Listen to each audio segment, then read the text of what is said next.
Today in divorce court. Yes, Judge Scholler. I'm here today because my wife, she wants to be in an open relationship, and I cannot stand it.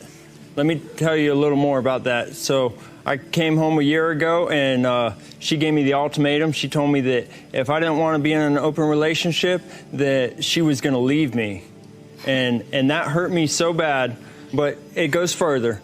So I was in Florida visiting my dad, who was on his deathbed. He was dying with cancer. And she was on a business trip up in Northern California, and she went and had something with somebody. Okay. Ms. Cordova, is that true that you want to have an open relationship? Okay, so part of it is true. Yes, I think I was definitely tired of not getting the love that I needed. I'm just over this whole situation already. It's been so many times that I've been trying to just be more sexy with him, be more romantic. It used to be that a woman's inability to support her husband in a devoted manner would reflect poorly on the whole family if she were in an open marriage. Today, though, it is the opposite, precisely like with those parasites. Open marriages take advantage of their partners instead of being a good match for each other. Who is the host again? It is the man, of course. You would be astounded to see how vicious and nasty modern women can be if you took a step back and examined contemporary relationships from every viewpoint. Today's video is about the gullible and conceited woman who first suggested an open marriage and examines how her marriage had a poor outcome for her.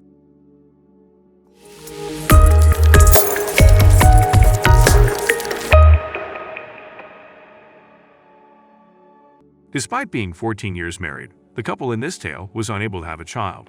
So a few years ago, they made the decision to choose an open marriage. Here is a fictional account of a 44-year-old man who visited Colombia and was so moved by the nation that he gave up his career and moved there permanently. An open marriage wife is convinced that her spouse has lost interest in her. Even though I see things from Kate's perspective, I am aware that men cannot compete with the cunning ways that women employ to stand out. She gained significantly more from an open marriage than he did. Surprisingly, it's a lot easier for a woman, especially a poor one, because she has access to a much larger pool of potential partners, and of course, their bottoms.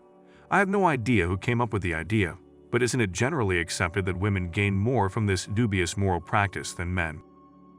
A white man in his mid-20s just visited Colombia on business and had a wonderful time there.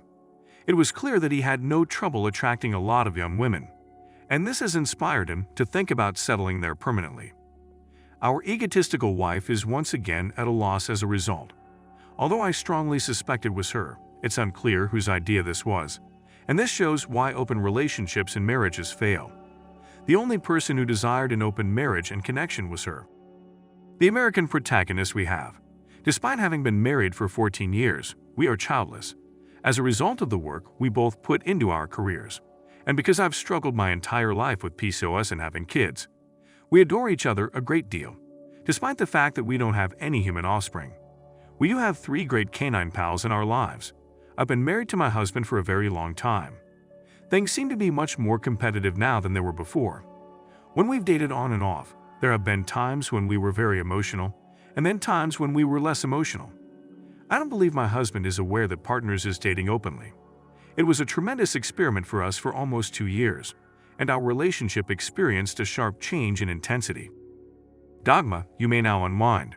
It's obvious that the man was decent enough to turn down the young women asking for sugar daddies. The woman, though, undoubtedly needed variety in her life. She should be commended, but she isn't prepared for what lies ahead. For the past few months, our relationship has been joyful. We both haven't been seeing anyone else, either. But about a month ago, my husband received an invitation to travel to Colombia with a business colleague. And even though I had hoped to go with him, it sounded like his business partners were attached. I questioned him about wanting to start a family there with a local woman, and he said, no, that was very different in a good sense, but that wasn't what he meant. He didn't provide me with any specifics. However, he stated that he could date attractive women, and that he would be continually examined. If this doesn't make her realize she's making a grave error, I have no idea why the individuals he described were so hospitable and pleasant. It's now impossible to fathom why you decided to enter an open marriage. Why does the fact that he attracts women so well concern you so much?